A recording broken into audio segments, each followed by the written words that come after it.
And welcome to week 5. You are in the week 5 activities Dropbox. You're viewing this video that is the explanation of the week. So you're already completing activity number 1. Activity number 2 is going to be always our social emotional learning activity. You're going to click on the link to view the video to explain the social emotional cultural anchor competencies. This is the framework that we use to teach our social emotional learning. These are the anchor competencies that will be talked about in the video. If you click on this document right here, this PDF, you're going to have this framework yourself, and you're going to be able to view the anchor competencies that are the focus for social emotional learning. In the rings here, we have anchor competency, which is in the tan link. In the teal or the greenish color, whatever you want to call that here, these are examples of teacher behaviors or teacher moves, they call that refer to the anchor competencies. And you have goals in the middle. So you're going to be exploring this framework this week. You're going to view the video, and then you're going to click on the link for the Padlet. This is the link for the Padlet here. You're going to post information for at least 5 of the 8 competencies that you know. Use the anchor framework or the information from the video. Now, you may not know a lot. You may know very little, but write about what you think you know about them. As the semester goes on, there will be a greater explanation for each of the anchor competencies. You're going to receive a guide eventually that helps you, assist you in that. And we'll be working through this anchor competency framework. As you know, and people will say, why are we learning social emotional learning in social studies class? Well, if you don't teach the social emotional learning skills to your children, your academics, you'll be always having lower academics in your class. The research has indicated that when you teach social emotional learning right along with the academics, you will have higher academics. Your students will know your expectations, they know the procedures, and they'll know how to work together as a group, and they'll learn a lot about themselves and of each other when you teach social emotional learning. It's just another part to the curriculum that needs to be taught. We need to teach kids how to be kind. We need to teach kids how to be assertive, how to be caring, how to be responsible for themselves.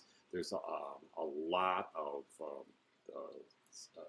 what I call affective skills or emotional skills, feelings that you need to work with kids. And if we don't teach them, kids won't learn how to deal with those. So this is one way to do it, and this will be part of, it should be part of any of your curriculum, your math curriculum, your English language arts curriculum, your science.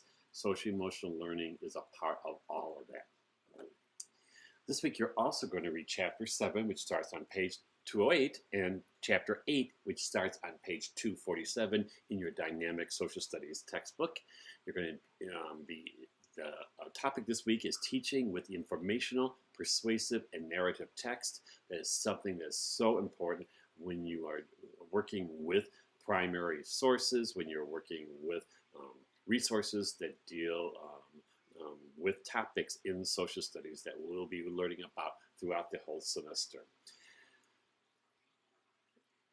As well as informational, persuasive, and narrative text, you have literal, inferential, and critical comprehension. You're going to discuss literal, inferential, and critical comprehension and explain how these 3 levels of comprehension can be supported in the social studies classroom. Use evidence from the textbook, which you've read, and any sources that you might research. And our last independent activity, not our last activity, but our last independent activity this week is on biographies. You're going to select one of the websites in the list below and respond to the questions about that website chosen. Both the websites and the questions are in this document right here. So when you download this document and open it, you will see a list of websites. You may select one of those websites and respond to the questions that are also in this document. Those are the independent activities. There is one group activity this week. I'm going to take you to the group Dropbox. In the group Dropbox this week, in the group this week that you're going to post in the group Dropbox, you're going to create an annotated bibliography. And this annotated bibliography will be of children's literature, or another word for them are trade books that will be used for social studies resources. So you're going to use the genres of historical fiction, folk tales, fantasy, and poetry for your annotated bibliography. If you read in the textbook about those four genres, you'll have a better understanding of what you'll be looking for. But each member of the group, there are 4 members in each of the groups, and there are 4 genres, so each member will select one genre, and they're going to locate 5 books from that genre to use as social study resources. Please be flexible and willing to collaborate. If some people are having more of a difficulty finding a book in one genre versus the other, if you find one in fantasy and you are in historical fiction, send it to the person who is working on the fantasy part, and be collaborative in your work here. Once each member has located 5 books, you're going to post the image, the synopsis of the book, and how it can be used to teach social studies.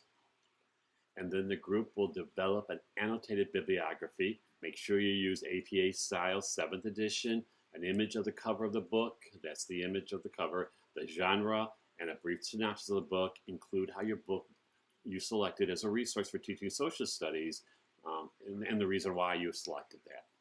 Post your group's annotated bibliography in this Dropbox. Each member of the group must post the same document, because I can't provide feedback for some reason in Ultra unless each member posts.